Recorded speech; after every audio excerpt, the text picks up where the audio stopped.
Praise the lord. ప్రభు అయిన యేసు నామములో అందరికీ వందనములు. యేసయ్య మాటను ఈ కార్యక్రమానికి ప్రేమతో నేను మిమ్మల్ని ఆహ్వానిస్తున్నాను.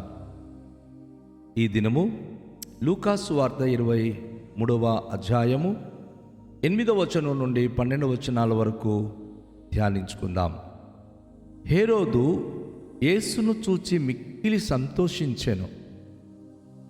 ఆయనను గూర్చి చాలా సంగతులు విన్నందున ఆయన ఏదైనాను ఒక సూచక క్రియ చేయగా చూడ నిరీక్షించి బహుకాలము నుండి ఆయనను చూడగోరెను. ఆయనను చూచినప్పుడు చాలా ప్రశ్నలు వేసినను ఆయన అతనికి ఉత్తరమేమీ ఇవ్వలేదు. ప్రధాన యాజకులను శాస్త్రులను నిలువబడి ఆయన మీద తీక్షణంగా నేరము మోపిరి. హేరోదు తన సైనికులతో కలిసి ఆయనను తృణీకరించి అపహాసించి ఆయనను ప్రశస్తమైన వస్త్రము తొడిగించి పిలాతు నొద్దకు మరలా పంపెను. అంతకు ముందు హేరోదును పిలాతును ఒకనినొకడు శత్రులై ఉండి ఆ దినముననే ఒకనినొకడు మిత్రులైరి. దేవుని యొక్క సన్నిధిలో ప్రియ దేవుని బిడలారా, ఒకని మరణము మరి ఒకరికి స్నేహభావము, విచిత్రమైనటువంటి అనుభూతి ఇక్కడ మనం చూస్తూ ఉన్నాం. చక్రవర్తి అయినటువంటి పిలాతుకి హేరోదు రాజుకి అనేక దినం నుంచి వైరము. అయితే యేసు ప్రభువారి యొక్క ఈ విచారణము లేక తీర్పు ద్వారా వారిద్దరూ స్నేహభావము ఏర్పడింది. ఒక వంతు అది అయితే, మరొకటి హేరోదు ఈ రాజు యొక్క తండ్రి. యేసు ప్రభువారు పుట్టినప్పుడు వీళ్ళ తండ్రి యేసును చంపేయాలనుకున్నాడు. తన మనసులో చాలా యేసు ప్రభు మీద విరుద్ధ భావం పెంచుకున్నాడు. ఎందుకంటే తూర్పు దేశపు జ్ఞానులు హేరోదు రాజు దగ్గరికి వచ్చి యూదుల రాజుగా పుట్టినవాడెక్కడా అని ప్రశ్నించారు. అప్పుడు ఈ హేరోదు రాజు యొక్క తండ్రి, యూదులకు రాజుగా నేనుంటుండగా మరొక రాజు పుట్టడమేమిటి అని తనలో కోపగించి యేసు ప్రభువారి గురించిన సమాచారము ఆ తూర్పు దేశపు జ్ఞానులు సరైన సమయానికి ఇవ్వకపోయినందున ఆ దేశంలో 2 సంవత్సరాలకు చిన్న వయసు కలిగిన, తక్కువ వయసు కలిగిన పిల్లలందరినీ హేరోదు రాజు హతమార్చేశాడు. కానీ దేవుడు యేసు ప్రభును యూదయ ప్రదేశం నుంచి, ఆ గలిలయ ప్రదేశం నుంచి ఐగుప్తు దేశానికి పంపించి కొంతకాలము దేవుడు తన రెక్కల చాటులో భద్రపరిచాడు. అప్పటి నుంచి హేరోదు అనుకున్నాడు యేసు ప్రభు చనిపోయాడని. కానీ కొన్నాళ్ళకి మళ్ళీ యేసు ప్రభు వారి గురించి బయటకి వార్త వచ్చి అనేక అద్భుత కార్యాలను చేస్తున్నట్లుగా యూదయ ప్రదేశంలోనూ గలిలయ ప్రదేశంలోనూ తన మహత్యం గురించి అనేక మంది చెప్పినప్పుడు వింటున్నాడు. కానీ యేసును ఎలా నేను చూడాలి తను అనుకుంటున్నాడు. ఈరోజు యేసు ప్రభును ఒక ముద్దాయిగా హేరోదు చూశాడు. పిలాతు తన దగ్గర పంపించినప్పుడు చూసి చాలా సంతోషించి చాలా సంగతులు ఆయన గురించి విని ఉన్నందున ఏదైనా ఒక్క సూచక క్రియలైనా చెయ్యు, నువ్వు చేసినప్పుడు నేను వింటాను, చూస్తాను అని చెప్పి ఆయన ఎంతో ఆశతో కనిపెడుతున్నాడు. కానీ యేసు ప్రభువారు ఆయన కోరుకున్నట్లుగా ఏ సూచక క్రియ చేయలేదు. ఆయన్ని చూచినప్పుడు చాలా ప్రశ్నలు వేశాడు హేరోదు రాజు. కానీ యేసు ఒక్క మాట కూడా ఆయనకి జవాబు ఇవ్వలేదు. ఆయన ఎదుట మౌనం వహించాడు. ఎందుకంటే ఈ సమయంలో ఈయన యూదులకు రాజు కదా హేరోదు. యేసు ప్రభువారి యొక్క మాట ఈ యూద జనాంగము అద్భుతాలు చూశారు, ఆయన చేత రొట్టెలు తిన్నారు, ఆయనను తాకి బాగుపడిన వారే నమ్మకపోయినప్పుడు ఈ రాజు మాత్రం నమ్మగలడా? కనుక ఇది సువార్త ప్రకటించే సమయం కాదు. చెప్పిన ఆయన వినే సమయంలో లేడన్న సంగతి తెలిసి యేసు మౌనం వహించాడు. అయితే ప్రధాన యాజకులు శాస్త్రులు నిలబడి ఆయన మీద తీక్ష్ణముగా నేరము మోపిరి. జనులు ఎలా ఉంటారంటే అండి, ఎవరి దగ్గరికి వెళ్తే వారి మాటలు, ఎవరి ఎదుట నిలబడితే వారికి సంతోషపరిచే మాటలు చెప్పడం అనేది దుర్భాగ్యమైన మానవుని యొక్క నైజం. యథార్థత ఏ మానవుల్లో లేదు.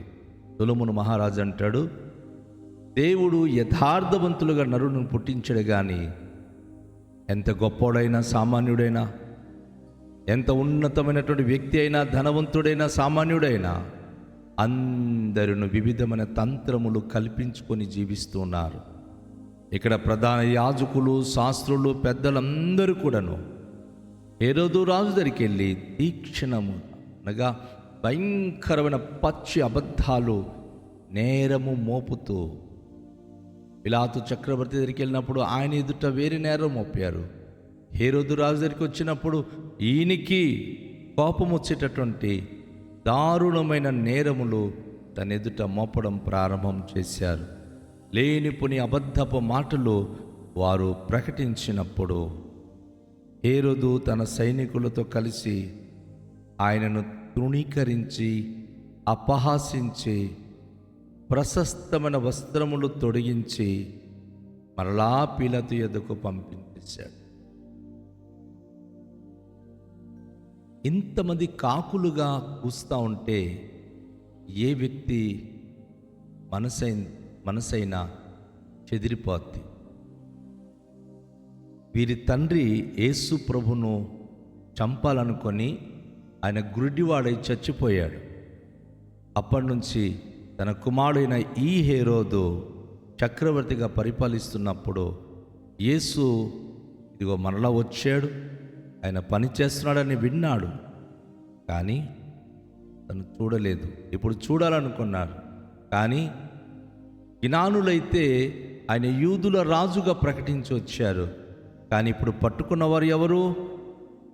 యాజకులు, ప్రధానులు, ప్రజలు. తనకు వ్యతిరేకంగా నినాదములు చేసే లంచగొండి లోకము చాలా చాలా రకాలుగా తన మీద నేరారోపణ చేస్తుంటే హేరోదు దానిని ఏకీభవించాల్సి వచ్చింది. హేరోదు తన సైనికులతో కలిసి యేసును అతను కూడా తృణీకరించడం మొదలుపెట్టాడు, అపహాసిస్తున్నాడు. ఇక తనకున్నటువంటి ఒక ప్రశస్తమైన వస్త్రము, రాజవస్త్రము యేసయ్యకి తొడిగించాడు, గౌన్ను తొడిగించి పిలాతు వద్దకు మరల పంపిస్తున్నాడు. ఈయనకి మేము శిక్ష విధించే అధికారం లేదు కనుక, శిక్ష విధించే అధికారం రోమా చక్రవర్తి వారికి కలదు కనుక ఈయనకి తీసుకొని వెళ్ళి మళ్ళా పిలాతు వద్ద నిలవబెట్టుడి అని ఆయన పంపివేస్తున్నాడు. ప్రియ దేవునికి బిడలారా, అంతకుముందు వీరి ఇరువురికి పడేది కాదు. ఎందుకంటే యూదులకు రోమియులు పరిపించడం యూదులకు ఇష్టము లేదు. కానీ యూదులకు అణగద్రొక్కి సొంకము వసూలు చేసి భయంకరంగా కఠినంగా పరిపాలిస్తున్న రోమా సైన్యాధిపతులు, చక్రవర్తులకు ఎలా తిరుగుబాటు చేయాలా అని ఈ యొక్క యూదులు ఆశించుకుంటూ ఎదురు చూసేవారు. దాన్ని బట్టి అనేక సార్లు అడుపదడుప వారి మధ్య యుద్ధాలు, గొడవలయ్యేది. అందుకై పిలాతుకి హేరోదు కూడాను వైరము అనేది ఉండేది. అయితే సమాధానకర్త అయిన అధిపతి అయిన యేసు ప్రభువారికి శిలువ శిక్ష విధించే పని యూదులు చేయలేకపోయేవారు. బాగా గమనించండి, మన వాళ్ళే మనకు విరుద్ధంగా మనను చంపాలి తప్ప బయట వాళ్ళు ఎవరు మనకి చేయలేరండి. క్రైస్తవ లోకమా, దేవుని బిడలారా, ఇతరులు మన మీద ఎన్ని విధాలుగా నేరారోపణ చేసినా మనను ఏమీ చేయలేరు. ఎందుకంటే మన చుట్టూ దేవుని దూతలు ఉంటారు. అయితే మన వాళ్ళే మనకు విరుద్ధంగా అనేక సార్లు అన్య జనంగం ముందుకు వెళ్ళి తప్పుడుగా మాట్లాడడం, మన మీద నేరారోపణ చేయడం ఈరోజు సమాజంలో జరుగుతూ వస్తుంది.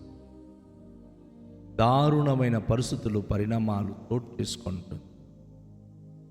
ఇక్కడ హేరోదు పిలాతు దగ్గరికి పంపించి ఈయనకి శిక్ష విధించే ఆ బాధ్యత మీ పైన ఉంది, చతుర్థాధిపతులైన మా పైన అది లేదు, చక్రవర్తి అయిన మీరే ఆయనకి శిక్ష విధించగలరని చెప్పి తను అటు వర్తమానము పిలాతు చక్రవర్తి దగ్గర పంపించినప్పుడు ఈ రీతిగా ఆయన మిత్రుడైపోయాడు. యేసు ప్రభు చేసిన నేరములో తను నేరము చేయకపోయినా తన గురించి అభియోగములు చెప్తున్న ప్రజలతో కలిసి పిలాతు చక్రవర్తికి క్రీస్తు గురించి నేరారోపణలో తను కూడా ఒక ప్రధాన పాత్ర వహించాడు.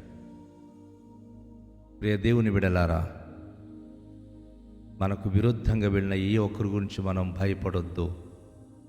దేవుడు మన పక్షంగా ఉండగా మనకు విరోధి ఎవడు అని దావీదు మహాభక్తుడు చెప్పినట్లుగా యేసు ప్రభువారు ఎంతమంది తనకు తీర్పు తీర్చిన, మరణం నుంచి తప్పించగలిగిన పరమ తండ్రి తన తోడుగా ఉన్నందుకు ఏ మాత్రము భయపడక నిబ్బరంగా ఆయన ఆ తీర్పును శిరస్సు వహించి ఆ అనవసరమైన నేరారోపణ చేసి శిక్ష విధించడానికి అధికారులు పూనుకున్నప్పుడు ఆయన మౌనంగా సహించుకున్నాడు.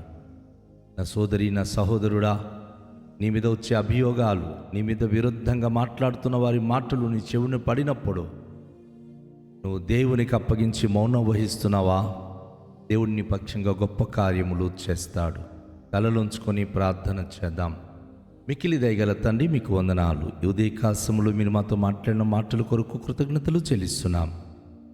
మా ప్రభువైన యేసుక్రీస్తు వారు అన్యాయపు తీర్పు నందుతూ మౌనం వహించి పరమ తండ్రి మీకు తను అప్పగించుకున్నట్టుగా లోకంలో అనేకమైనటువంటి సమస్యలు వచ్చినప్పుడు, నేరారోపణ వచ్చినప్పుడు, కష్టబాధలు వచ్చినప్పుడు సహించుకుంటూ మీకే మహిమకరంగా మేము జీవించే భాగ్యం అనుగ్రహించుమని ప్రార్థిస్తున్నాం.